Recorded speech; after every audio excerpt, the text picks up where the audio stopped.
formë, pra që Kurti dorëzohet, ti thot sigurisht sa mos thos 2014 zoti Thaçi që ja dha postën e kryeministit, por nuk pesha këtë qëllim. Pra, Abdixhiku është i ri në kuptimin edhe politik, edhe kuptimin e moshës, edhe natyrës që nuk e ngutet, u bazu në këtë, ai shumë qartë e ka pozicionin e tij që nuk do të hyj as me këta as me ata.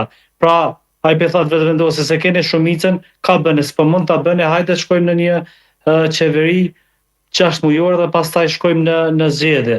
Pra LDK si konvenant e thash shumë qartë një koalicion VVPDK që kjo të jetë në opozitë dhe të konsolidohet dhe pastaj në zgjedhje natyrisht që mund të jetë favorite edhe të fitojë zgjedhjet.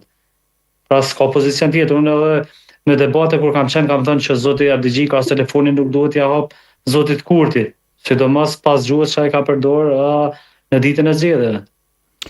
Okej, kuptova. Gashi, në një replik për këtë që tha Çollaku? Po jo, sepse natyrisht që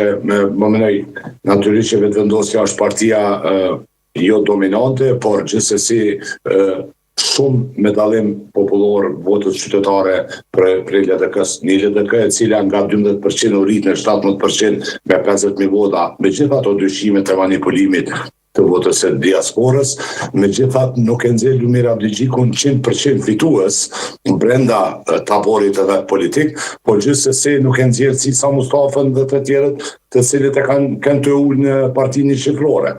Prandaj zoti Abdixhiku nuk është i provuar në qeverisje.